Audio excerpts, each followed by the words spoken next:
Okay, I'm unmuted. Okay, so for the last few weeks, of course, we've had the opportunity to take a deep dive with the wonderful, insightful Barbara Schreiner-Trudell. I certainly love those series. And now, closing out the month, we are going to get to enjoy the insights of our own Cheryl Driskell. And she's going to be speaking on the inner unfolding towards divine ideas and unity consciousness. So she'll be telling us what that's all about in a few moments. Cheryl is a very dedicated meditator following the Buddhist and Sufi awareness paths, I believe. She is a teacher of spirituality, energy therapy, intuition. I think that's intuition and Reiki. Wow. Okay. She is the founder and executive director of the Anxiety Disorders Association of Ontario and also of the Anxiety Disorders Association of Canada. Previously. Okay. Well, you were at one time, though. That's good enough. Eh? She holds a bachelor's degree in arts and is the author of 3 books, which I did not know. 4 books, eh? Going on 5. When are we going to see some of these books here?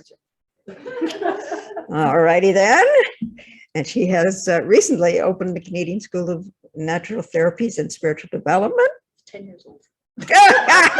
Not recently. Okay, I'm glad she's here. And that offers distance education in Reiki, intuitive development counseling, and energy therapies. So all I can say to this, while she's studying for the ministry and skillfully coordinating all these services, I can only say, wow. That's all I can say is, wow. Okay. All right. So she's also, by the way, I just wanted to mention, she's also following this up with a talk, right? Yeah. Yeah. 5-week training on the subject, which I guess she's talking today, right? And which is off next Thursday. Starting next Thursday, and it's being offered as a fundraiser for Unity. So great. And now I'm going to just turn the microphone over to her. Thank you. Thanks, Lynn. Okay, here's your paper. Okay, you're good there. Oh, you're good, you're good. Okay. Yeah, we'll leave it there.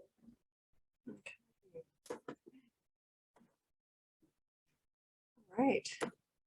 Hi, everyone. Happy to be here. Thank you. Thank you for all those who showed up.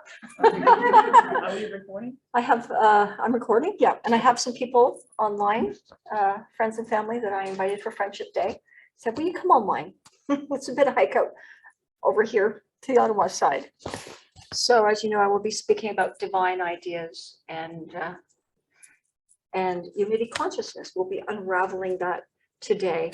So you'll be glad to know that I did test this whole talk the other day, and you're not getting the whole talk because it was a 50-minute talk. So you'll be getting the other version, I hope. If it gets too long, then just wave your hands in the air and say, okay, I'm really tired, I need a break. And I'm good to go. Okay. So I was asking around, what kind of fundraiser would you like ahead? And I can talk in a series, a different series. And a couple of people said, well, let's learn more about the Christ. So I said, okay, so how do I unravel the Christ consciousness in an upcoming talk before the fundraiser? And it struck me that we have to know divine ideas and we have to understand unity consciousness to get to Christ consciousness. So that's what I'm going to get to today, which is, I hope it's fun and exciting for you. So we're going to start with something. So you know how Dr. Paul always says, well, you set your intention and you draw yourself to your outcome, to your needs. That's how you meet your needs. You have to set your intention and then you draw yourself to the outcome. Well, I did this literally by almost falling over a box in my garage. So what I was doing was just clearing the space in the garage with Anne, and we were creating space for a pool table. Of all things, 56-year-old women's need is a pool table. We have no room in our home, so we put it in the garage. But it turns out that Anne is a pool lover, and she did this a lot with her dad. So when we decided we were just going to do that, now, and that'll give her some joy during this time of difficulties and grieving. So we're moving things around in the garage, and we come across these Unity boxes that we picked up at Reverend Roxanne's house. And I thought, okay, well, let's look into them, just make sure they might have to go in the house because, you know, mold builds up in the garage. And I opened one of the boxes, and to my great joy, there was like a box of Unity books. And I'm a book hog, so I was so excited to see all these books. And I'm going through all the books, you know, Myrtle and Charles and Eric Butterworth and Emily Cady. And I come across this book says grief. Grief. Well, we've been going through a lot of that lately. And I said to Anne, we need to get a book on grief. And there it was, already there in our garage. I just had to draw myself to it with divine ideas. My intention was a divine idea, and it set me forth to the garage where I found this wonderful book. Now, you might know James Dillett Freeman. Does anybody know what he wrote that we use a lot of? The prayer of protection, right? So he wrote the prayer of protection. He was with Unity for over 70 years, working since he was a teenager, because he was raised mostly in Kansas. So he turned out to be one of the most prolific poets and writers of all time, not just at Unity, but around the world, because it was Buzz Aldrin who took that prayer, and it's really long, by the way, it's not as short as we think it is. He took that prayer and circled the moon with it in his pack, right? And then when Apollo 14 went out and James Irwin went up there and he had all these microfiche, he took his other poem, I Am There, right? So this guy, I trust. He just has so many wonderful things to say. And this book on grief was written in honor of his wife, Catherine. She passed away after 14 years of marriage, and he was completely distraught. And it's through his writing and through a gift she left him, like all those movies, she left him a gift the Christmas after she died.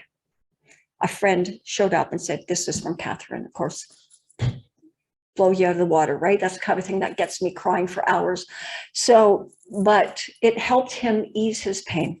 And that just is part of what he wrote in this book. So I want to quote him, because I always just set my intention, and I was flipping through the book. I rarely get to the chapter list. I just flip through the book and find where I'm supposed to land. And there was the quote I needed for today, because my other intention was, what am I going to say in my talk about divine ideas? Okay, so here I was, and I flipped, and it says on page 134, but one thing she had showed me clearly as I kept watch beside her and shared her pain through prayer and faith and love. You can come to a place in your soul where the most that life can do to you is make you say, ouch. And eventually it cannot even do that. What is that? Literally, you can get to a place where life only leads you to say, ouch, really?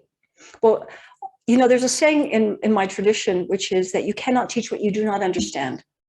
And quite clearly, if I would not be talking about this today if I did not know this, because I have lived this experience of evolving divine ideas and consciousness together, where over time, with faith, with prayer, with meditation that Unity teaches, and I always add contemplation, you can literally get to a place where you experience life, suffering of life, as an ouch, not a destruction, not a falling apart. Like I see in the young people today around me, they all fall apart when something goes wrong, right?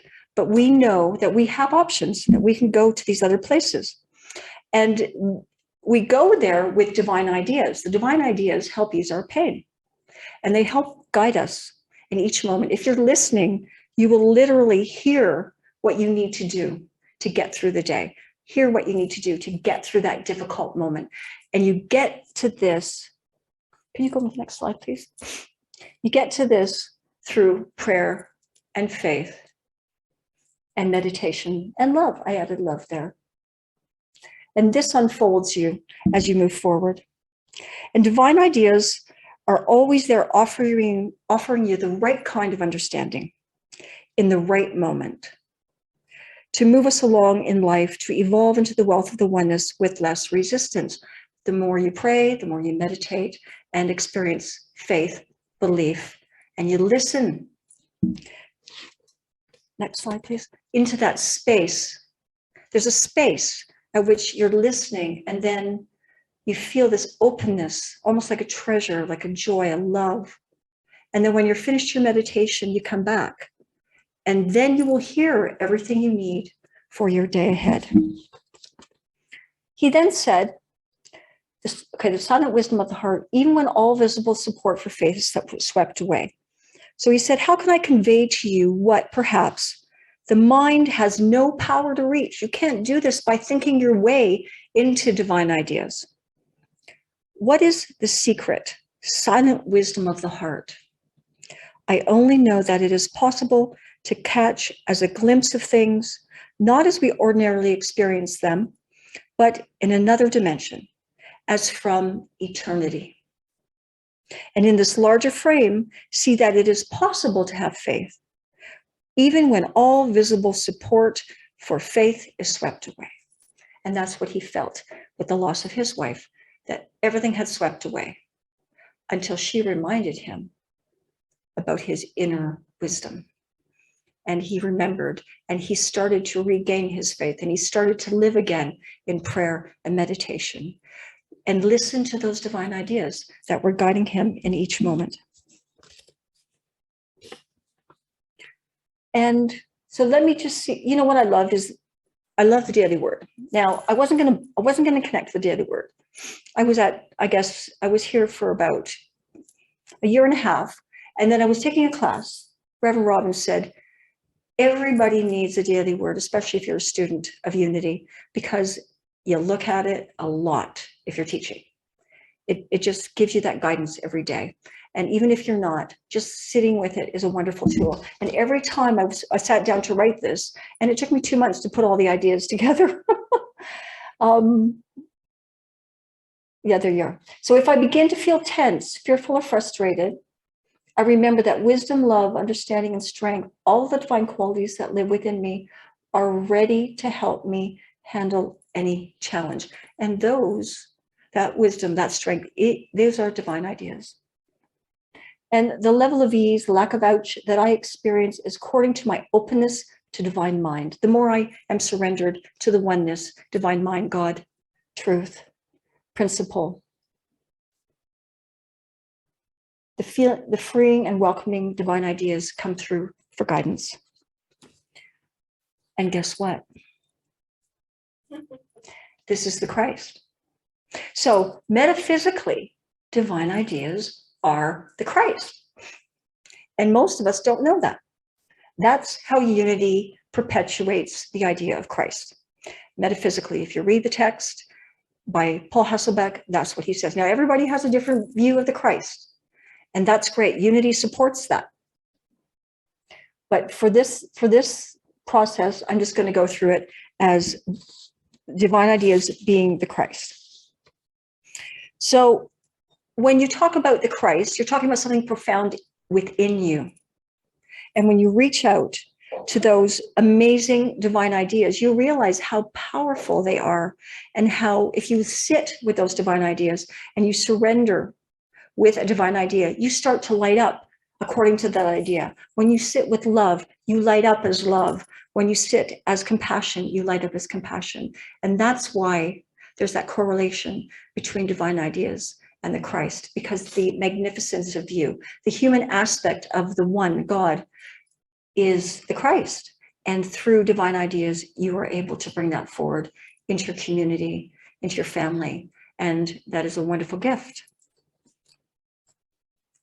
So now you can go back. So what's very interesting too, is I'm demystifying this for myself, really, because, you know, I recognize that in the name of Christ, in the name of Jesus, in the name of God, a lot of people have caused harm over the centuries. So I needed to look at these ideas for myself and try to understand, how can I participate at Unity that still uses these words? And I realized that it isn't the word that matters. It's the person who uses it. And if you use the word with compassion and love, you will never cause harm. It's those people who use divine ideas and not from the heart. And they use the ideas that come from the brain, from regular thought, and they're not sitting in their heart. Those are the individuals who cause harm, but not the words. It's the people who do not sit in their heart. And so I have no trouble anymore saying that I am sitting in my Christ today, in that loving, compassionate place from my heart. And it brings me peace. It brings me a sense of recovery from being mistreated in the name of that. And now I can happily say that it doesn't hurt anymore because I see it for what it is. Okay. So how does this all fit in with unity consciousness? So unity consciousness is one of those fabulous divine ideas, right? It is a magnificent divine idea. We know unity to be a collective of individuals believing in personal transformation, personal growth through prayer, meditation, and affirmative statements. We are invited to think affirmatively on a regular basis. And that's how Myrtle Fillmore healed herself. And in unity overall, if you look it up on the internet, it just says it's a state of being united or joined in with the whole. And even better at unity, the community, we know that. We know that unity means we are one. And we also know that unity within ourselves is wholeness. Because the one power through everything everywhere is pure love, health, and creation. And unity consciousness, so unity added to consciousness is the awareness that we are whole. Because consciousness is awareness. It's also alertness and motivation.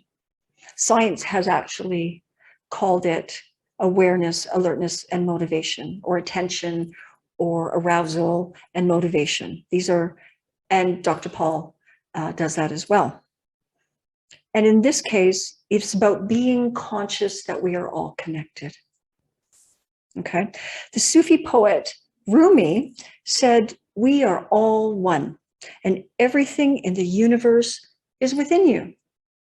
Everything you want, you already are. Okay. Do you feel that everything you want, you already are? Okay. I'm still working on that, but it's coming along. So with prayer and meditation and contemplation, if you sit in unity consciousness from a certain state of awareness, and this is where we're getting to the next part, you can actually think and know things like Emerson knew. He was the New Thought creator. James Freeman was considered the modern Emerson. You can understand like Freud or Jung. You can actually access a world of knowledge if you are surrendered to a greater consciousness, connected to divine mind in ways you never thought possible. And it's all here in your Christ self, all those divine ideas coming out of divine mind that are for you. You are an aspect of the one and invited to share through you to make the world a better place. And I think that's exciting. I love this quote. It was from Emily Cady, and she said, practice the presence of God, just as you practice music. So how many of us have been told, go practice your instrument, sit down at that piano, go pick up your guitar, get behind those drums. If we practice as much as many of us have practiced on musical instruments, if we actually meditate as much or pray as much, we will live our Christ more and more. We will live those divine ideas, whatever you want to call it, more profoundly. And then one of my mentors at Unity, her name is Reverend Robin, and you'll meet her at the end of November and the beginning of December. She's coming twice for Advent. And she says, so then go and download those divine ideas that may never have come to you. So when you go to meditate and then you go to pray, well, prayer is meditation, depends on how you look at it, or you're thinking your divine ideas, because that's what Reverend Barbara taught us recently, just to remember that every thought is a prayer. Download those, sit down after meditation and write out what's coming through you. You will have your guidance for the day. Okay. So then how does unity consciousness, this profound divine idea, lead to Christ consciousness? All of these terms, oh my goodness. So it's like climbing a mountain. We'll get to the mountain part, but right now it's like looking at the world with a new view. And the Buddhists are really big on this. They teach right view and right thinking. That's the top part of their eightfold path to living a world without suffering. Samsara is the wheel of life and is also suffering. And they say, well, there's a way through this. There is a way through this. And they give you the 8 steps. And the first is how you view the world. How are you viewing your world? Are you subjectively viewing your world? Are you capable of being objective? So most people here have experienced parenting at some point in one way or another, and you know you have to get into that objective place sometimes to really understand what's going on. And it's the same with the oneness, God, the principle, the truth. You need to get into your objective self and be connecting and surrendering and unfolding with divine mind. So you can actually, we can go to the next slide, thanks. So this is a mountain. And I know you can't really see it if you see me at the same time, but that looks to me a little bit, I know it's in Europe, but it looks to me a little bit like the height of the Niagara Escarpment on which I was raised on the East Mountain of Hamilton. It's not that high. If you go up every one of those hills, you'll see that you can get up there pretty fast. But your view, and I used to sit on the edge of the escarpment regularly, Sam Lawrence Park or over by Albion Falls, and I would just look down over the city. It's a very different view of the world. And my small problems would disappear. It was pretty profound. It just kind of naturally happened. So the perception you view the world with and the place from which you view the world. So now you've got your perception, you're checking it out. You know you want to be a little more open, a little more objective, but from what place are you sitting on that mountain that now you can see it even more profoundly? So the very peak of your mountain is what we would consider the Christ consciousness. Okay, so there are many of us walking that path, and we're doing our little tributaries, and we're going around, and we're going through the peaks and the valleys, and we are aspiring because we are all choosing to be open and practicing spiritual people. We pray, we meditate, we experience compassion a lot. And when we do this, we are actually resolving and living in a state of non-resistance. And when you're in non-resistance, you are opening yourself up to the divine through you. It's all coming through you. Okay. And sometimes you will, because it is, you will draw yourself to what you need. Like I drew myself to that book that helped me in many ways. And climbing that mountain of consciousness is a profound treasure. And it's not, you don't have to be Buddhist to do it. Unity already has the tools. Unity says, pray, meditate, have faith. And that's how you unfold with Christ consciousness. Now, to be truthful, it was David Hawkins who labeled the highest state of consciousness as the Christ. It doesn't have to be the Christ. You could call it Buddha nature. You could call it moksha, which is the Hindu name for enlightenment. You could call it marifa, which is the Sufi or Muslim name for enlightenment. The Christ consciousness simply is a space of experiencing enlightenment. Okay? And so when I am moving forward in the weeks ahead to offer a fundraiser about unfolding your Christ consciousness, what I'm really saying is, let's get a little help in finding that inner wisdom and those divine ideas and bring them forward in new ways. And because none of us are going to reach Christ consciousness in the next few weeks, okay? Most of us aren't even on that path. It's just an ideal. It's a place, it's a space, actually. It's a space of experiencing the divine mind. It is the most profound place of experiencing divine mind where there is no self left. It's where the Christ meets Christ consciousness and is resolved to accept full unity consciousness. You can take that next slide. So this is a chart that I've created to show you that when you reach Christ consciousness, you will experience full unity consciousness. The degree to which you experience unity consciousness today is because of where you are seated in your consciousness state. So in every faith that I've experienced, right, whether it's Buddhist or Hindu or Sufi or mystical Christianity, they have labeled the stations of consciousness. They have them all written out. They've defined them. There are many layers to get to what we're calling Christ consciousness. And at the beginning, we're all tied into everyday life and got to have this, got to do this, should have this, got to have the Mercedes, got to have the big apartment, blah, blah, blah. That's the first level of consciousness.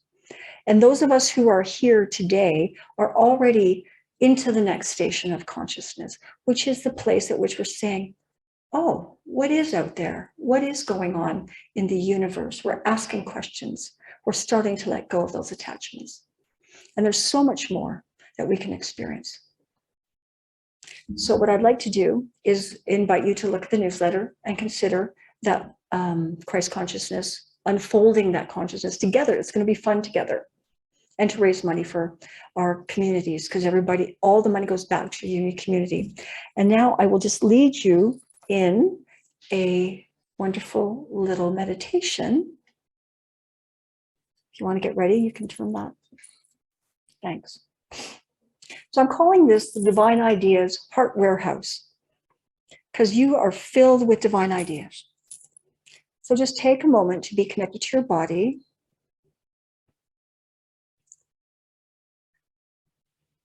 And take a few slow, deep breaths.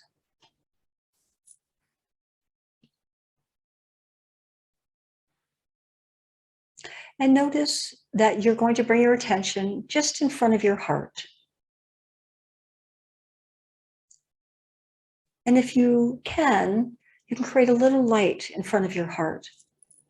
And if not, just continue to see in front of your heart while you take slow, deep breaths. And I'd like you to imagine for a moment that you are now opening a set of large doors. And as you go into the chamber, the warehouse of your heart, through these doors, you are seeing infinite aisles of boxes with divine ideas written on them. Bright light where you are, by the way, and wonderful, infinite aisles. And it's directly within you. You just stepped inside your heart. And you're going to be drawn immediately to an aisle. And in this heart space, you just zip over. You don't have to walk. You're there. You are in front of the divine idea box right now in this magnificent space And just notice what your divine idea says. What does that box say?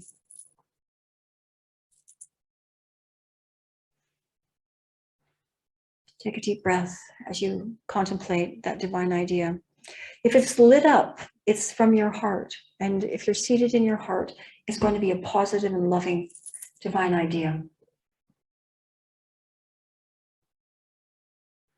Now just draw that box as a reminder with your hands back to your heart space. Just remembering it's all in there.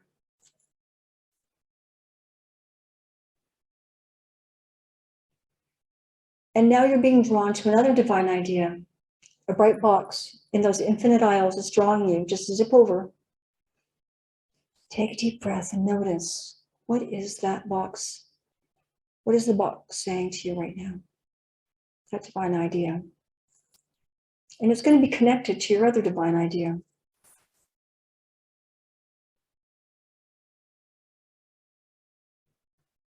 And just notice, is this for today? Now? Is this something you've needed to understand that you're just now being guided to understand? Is this something you can carry forward with you this week, ahead, the month ahead? Now come back into experiencing the light in front of your heart and just say, I am so grateful that I have all these divine ideas within me. That today I've learned a little bit about how to access my divine ideas. Just to be connected to your heart is a gift already. I am so grateful for the divine ideas within. It is a treasure to carry these divine ideas. My greatest wisdom is here, and I'm always guided.